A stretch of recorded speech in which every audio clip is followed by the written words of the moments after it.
Good evening. This is the news at 6, your daily roundup of all the developing stories that have been breaking through the day. And of course, the US President Barack Obama is on his way to India. Yes, he left the US a short while ago and is scheduled to arrive tomorrow on Sunday at 10 a.m. Also on our agenda today, we'll be talking about what BJP President Amit Shah had to say as far as the Janata Parivar is concerned in Bihar. So all that and more over the next half hour. But first, the headlines we're tracking right now. US President Barack Obama embarks on his India visit. White House says visit will elevate Indo-US ties.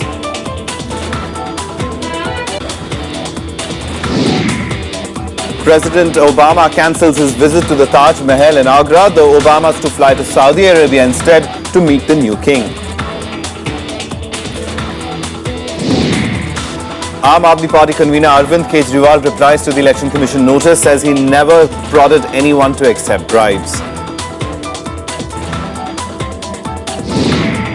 And the world condoles the loss of the Saudi king. King Abdullah laid to rest in an unmarked grave in Riyadh.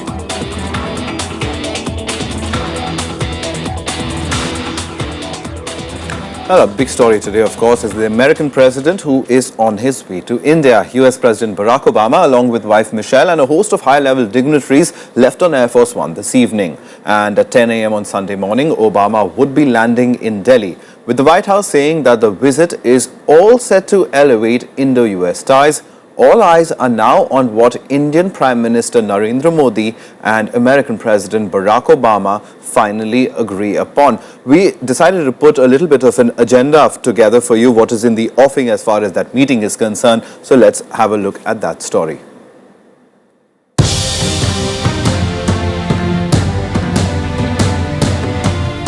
Delhi is turned into a virtual fortress for US President Barack Obama's visit that begins Sunday. With heightened security measures, including an extended no-fly zone to protect the world's most powerful leader.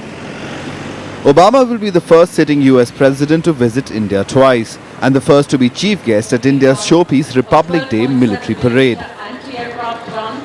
On the ground, security has been beefed up with extra police patrols and checks at metro stations. Snipers will be deployed at more than 70 high-rise buildings around central Delhi.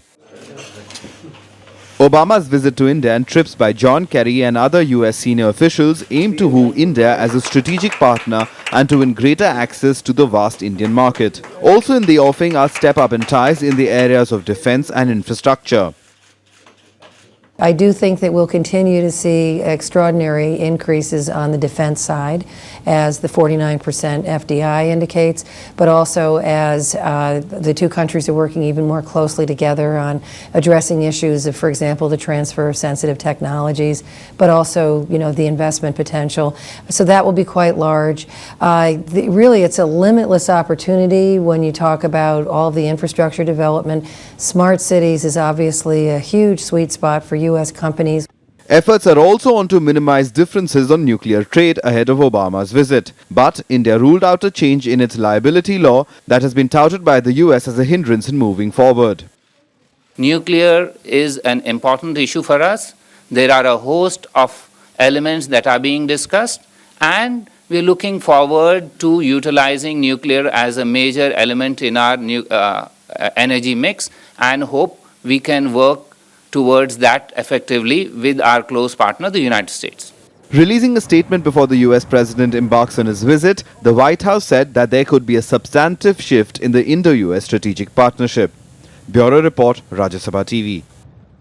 And the national capital seems to be under lockdown. Our correspondent Anu Diwan got a lowdown of what's been happening across Delhi, and she's here with us to update us on what's been happening on the ground as far as security is concerned. What should Delhiites be prepared for, Anu? Yeah, definitely, Shan. This is for the very first time that a US President Barack Obama is visiting India on an invitation by Prime Minister Narendra Modi. So the security becomes the key concern for the Indian government.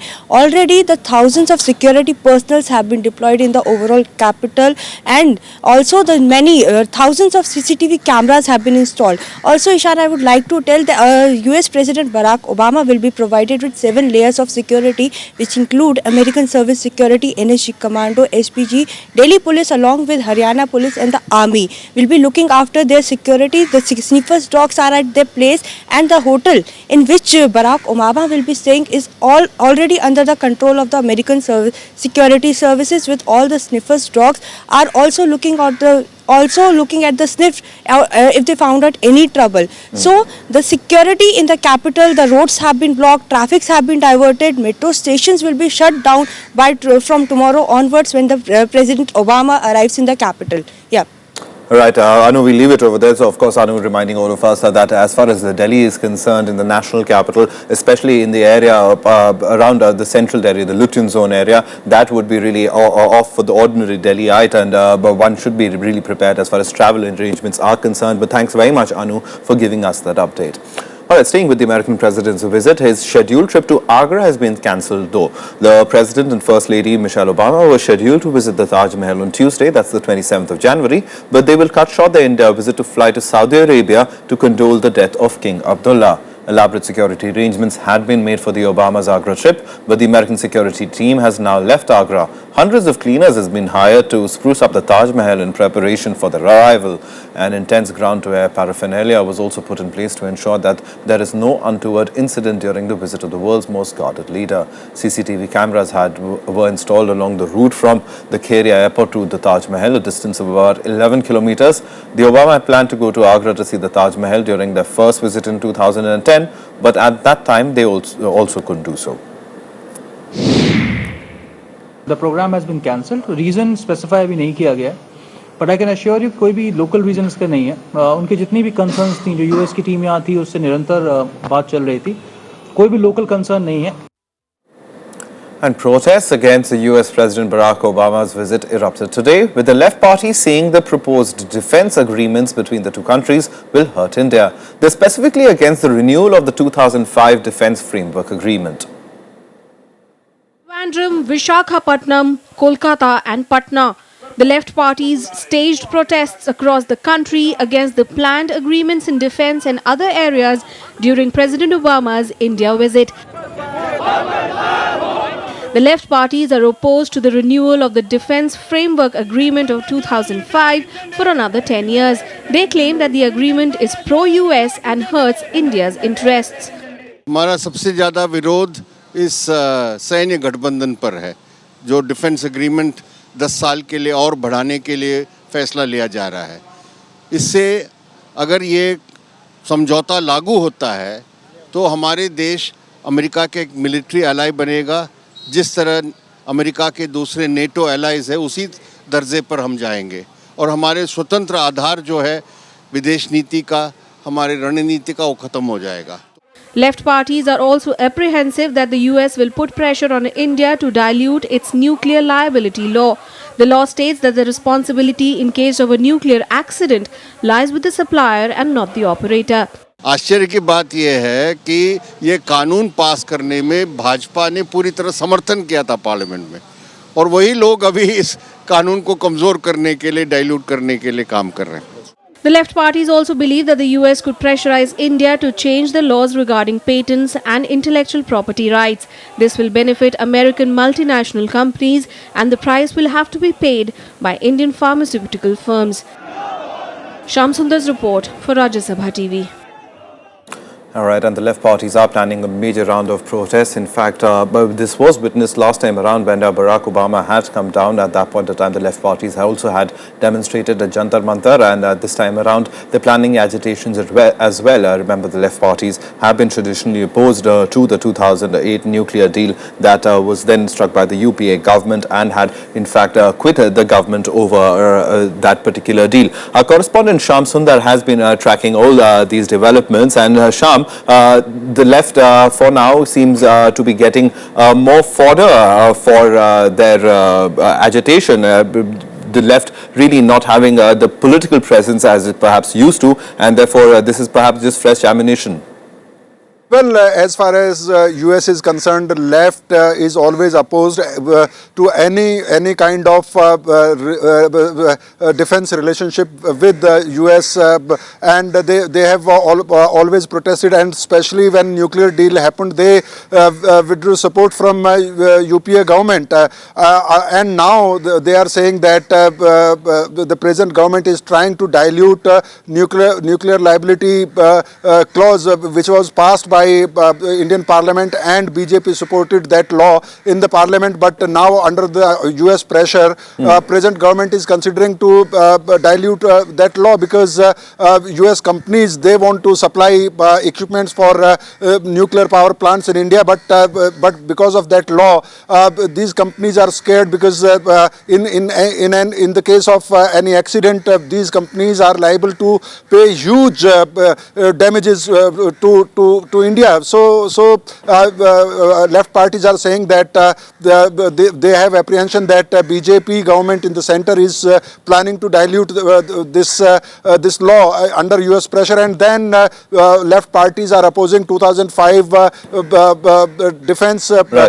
defense framework agreement. They say that present government is trying to extend it for 10 years, and it will impact the independent foreign policy of India. So though they say that they will raise this issue in the Parliament in next session, but the international treaties are generally not required to approved by the Parliament. But yes, as you said, that they have got more fodder to raise issues in the coming Parliament session.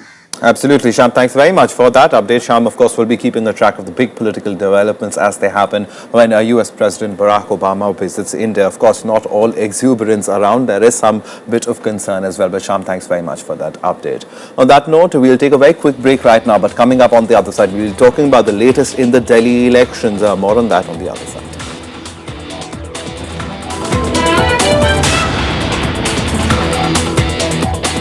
Welcome back. You're watching the news at 6. Talking about the Delhi elections now, Aam Aadmi Party convener Arvind Kejriwal has replied to the Election Commission's show-cause notice. In his reply, Kejriwal has stated that he is committed towards the cause of clean politics in the country and ending malpractices in elections. In the notice, Kejriwal has been accused of prodding people to accept bribes in return for their votes. The Aam Aadmi Party leader said that his party is opposed to corruption. He denied all allegations, saying his party was committed to ending corruption from all walks of life. He clarified his remarks during an election meeting that he had only asked people to accept money offered to them but not sell their votes. He'd asked people to vote for the candidate they see is fit. Now, with exactly 2 weeks to go for the Delhi polls, campaigning is reaching a crescendo. Leaders are leaving no stone unturned, not just to make their presence felt in their constituencies, but going all out to woo the voters. The Chief Minister candidates of all three major political parties in the race are campaigning door-to-door, seeking support from voters, as well as making a slew of promises. साथियों, अगर आप चाहते हो कि मैं आपकी सेवा करूं, तो मुझे पहले भाजपा की सरकार देनी होगी, तब मैं सेवा कर सकूंगी, नहीं तो नहीं। देखिए, घोषणा पत्र को भी दिल्ली में लोग बहुत स्वागत कर रहे हैं और हम लोगों ने बिजली के दरें कम करने के लिए कहा है और साथ में हम ये कह रहे हैं कि बगैर सब्सिडी दिए और बिजली की कंपनियों पे नकेल कस के ही ये दर हम कम कर सकते हैं और हमको मालूम है कि ये कैसे हो सकता है। जो पोस्टर है उसमें ये लिखा हुआ है कि किरण जी के बारे में कि अवसरवादी। किरण जी जिन वैल्यूज के लिए लड़ती रहीं, उन्होंने कहा कि जो भी पार्टी अपने चंदे का हिसाब ना दे उसको कभी वोट मत दो। बीजेपी ने तो अभी तक चंदे का हिसाब नहीं दिया। उन्होंने कहा कि सीबीआई को जो इंडिपेंडेंट ना करे उस पार्टी को वोट मत दो। अब सीबीआई को तो इंडिपेंडेंट नहीं किया बीजेपी ने, तो फिर अब क्या बदल गया? हालात बदल गए या बीजेपी बदल गई या किरण जी बदल गई? The Congress party today held a protest rally in Amritsar in Punjab. Named the Lalkar rally, the party targeted the ruling BJP and its leader Amit Shah. From Punjab, Chief Minister Captain Amrinder Singh and Manish Tiwari attended the rally. Captain Amrinder Singh hit out at Amit Shah and Prime Minister Narendra Modi for not doing enough to tackle the drug menace that has spoiled an entire generation in the state, he said. Manish Tiwari accused the Punjab government of destroying everything from farming to business to industries in the state. आज 8 साल हो ਹੋ ਗਏ ਪੰਜਾਬ ਦੇ ਵਿੱਚ ਅਕਾਲੀ ਦਲ ਭਾਜਪਾ ਸਰਕਾਰ ਬਣੀ ਔਰ ਇਹਨਾਂ 8 ਵਰ੍ਹਿਆਂ ਦੇ ਵਿੱਚ ਚਾਹੇ ਪੰਜਾਬ ਦੀ ਕਿਸਾਨੀ ਹੋਵੇ ਚਾਹੇ ਪੰਜਾਬ ਦਾ ਕਾਰੋਬਾਰ ਹੋਵੇ ਚਾਹੇ ਪੰਜਾਬ ਦੇ ਕਾਰਖਾਨੇ ਹੋਣ ਪੰਜਾਬ ਹਰ ਪੱਖੋਂ ਇਸ ਸਰਕਾਰ ਦੇ कार्यकाल ਦੇ ਵਿੱਚ ਪਿਛੜੇ ਹੈ ਪਰ ਸਭ ਤੋਂ ਵੱਡਾ ਜਿਹੜਾ ਨੁਕਸਾਨ ਪਿਛਲੇ 8 ਵਰ੍ਹਿਆਂ 'ਚ ਇਸ ਸਰਕਾਰ ਨੇ ਪੰਜਾਬ ਦਾ ਕੀਤਾ ਕਿ ਜਿਹੜੀ ਆਉਣ ਵਾਲੀ ਪੀੜ੍ਹੀ ਹੈ ਉਸ ਆਉਣ ਵਾਲੀ ਪੀੜ੍ਹੀ ਨੂੰ ਨਸ਼ਿਆਂ ਤੇ ਲਾ ਕੇ ਇਹਨਾਂ ਨੇ ਬਰਬਾਦ ਕੀਤਾ। On to Bihar now, where hitting back at the Janata Parivar, BJP President Amit Shah today described the efforts of the merger of the political parties under the Janata umbrella as unethical. At an event in Patna, Shah kick-started the BJP's election campaign, Mission Bihar 185 plus. The BJP president said coming together of Nitish Kumar, Lalu Prasad was unprincipled and the people of Bihar would definitely punish them for this. Taking a dig at the alliance, he said only Parivar is left as the Janata is with the BJP. He exuded confidence that the party would win more than 185 seats in the 243-member Bihar Assembly. जहां तक जनता परिवार के एक होने का सवाल है, Bharatiya Janata party से कतई चिंतित नहीं है क्योंकि जनता परिवार में से जनता निकल गई है, सिर्फ परिवार बच गया है, वो चुनाव में कुछ परफॉर्म नहीं कर पाएगा। And now look at all the other national news and updates in our segment Nationwide. Defence Minister Manohar Parrikar, who alleges that some former Prime Ministers had compromised the country's deep assets, today refused to comment on the Congress's demand for a public apology. Parrikar made these remarks during an event in Mumbai while referring to the Coast Guard operation involving a boat coming in from Pakistan. He said that he had not given details about the incident as the source might be compromised. 250 children, including 10 girls from Bihar, were rescued on Saturday from Hyderabad. They were forced to work as child labourers in hazardous industries. The children rescued during a massive coordinated search operation carried out by the South Zone Police in different areas of the old city. Uber cab resumes services in New Delhi despite the ban and without the license approval on Saturday. The US-based startup on Friday said that it had applied for a fresh license to operate under the modified radio taxi scheme. The services were banned in New Delhi following the alleged rape of a passenger by a driver on its network. Heavy snowfall in northern India disrupted normal life on Friday as the roads got blocked and electricity lines were broken. Temperatures dropped to a sub-zero level. Meanwhile, residents in Rajouri district of Jammu and Kashmir were forced to stay indoors due to plummeting temperatures and blocked roads. Human rights activist Iram Sharmila, who was on hunger strike for the last 14 years, has been rearrested a day after being released from detention in Manipur state. The activist was released from a state hospital after a court found no evidence to support earlier charges filed by state prosecutors that she was trying to commit suicide by refusing food, but was promptly rearrested on Friday on the same charges.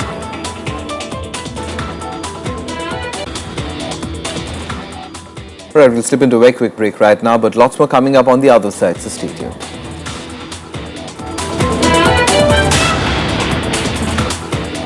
Welcome back, you're watching the news at 6. Some international news now. In Japan on Saturday promised not to give up on securing the release of 2 Japanese hostages threatened by Islamic State militants. The militants are demanding a $200 million ransom, the deadline for which is passed.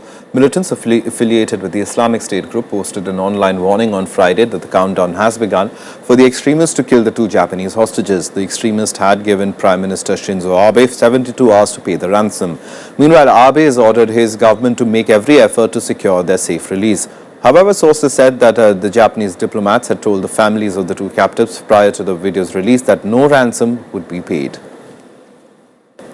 私どもとしましてはいずれにしましても全力で厳しい状況ではございますけれども、しっかりとこのヨルダンのアンマンにて情報収集、そしてその精査、そういったものに取り組み続けると、粘り強くとにかく行うと、ただそれだけであります。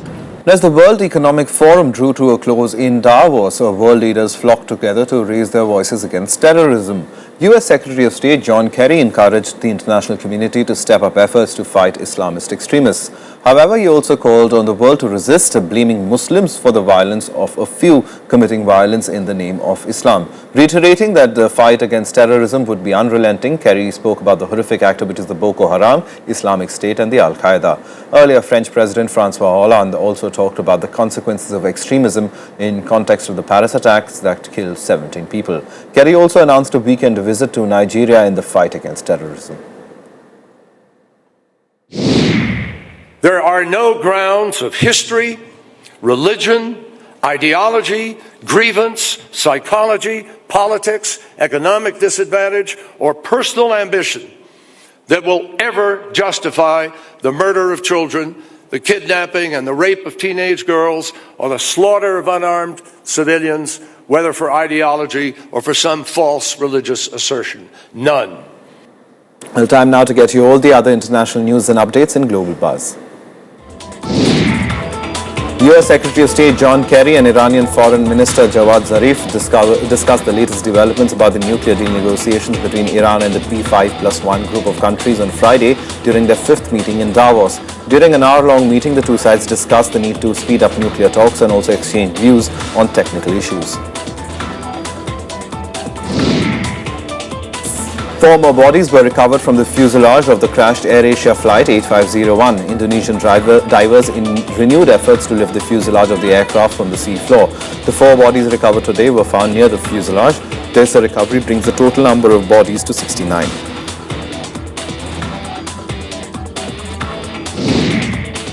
At least 800 Muslim demonstrators gathered in Sydney on Friday night to protest against the negative media coverage of Islam and a satirical French magazine Charlie Hebdo's projection of Prophet Muhammad.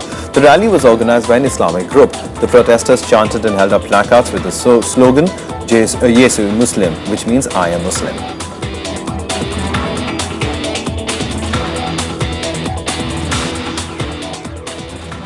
Right, now, Saudi King Abdullah bin Abdul Aziz was laid to rest in an unmarked grave in the Saudi capital Riyadh today. World leaders flocked to Riyadh to pay their tributes. In fact, world leaders including Prime Minister Narendra Modi and Indian President Pranab Mukherjee have sent their condolences. India is observing one-day mourning today as for the Saudi king. US President Barack Obama has cancelled his, has cut short his visit to India and will be going on the 27th to Saudi Arabia. Following the king's death, Crown Prince Salman bin Abdul Aziz Al Saud has been anointed as the new Saudi king.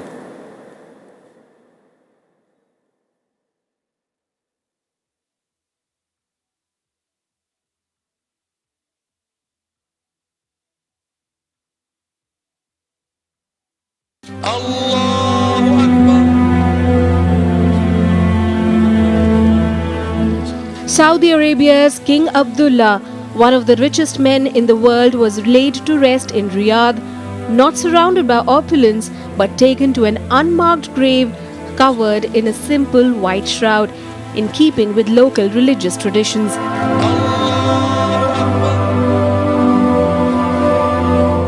There was no official mourning period in Saudi Arabia and flags around the kingdom flew at full mast. Within hours of ascending to the throne, King Salman bin Abdulaziz Al Saud vowed to maintain the same policies as his predecessor. إلى الشعب السعودي الوفي والأمة العربية والإسلامية بالعزاء في فقيد الأمة الغالي خادم الحرمين الشريفين الملك عبد الله بن عبد رحمه الله، والذي شاء الله عز وجل أن يختاره إلى جواره بعد أن أمضى حياته مبتغيا طاعة ربه وإعلاء دينه ثم خدمة وطنه وشعبه والدفاع عن قضايا الأمتين العربية والإسلامية. Tributes poured in from across the world to condole the death of a well-loved king.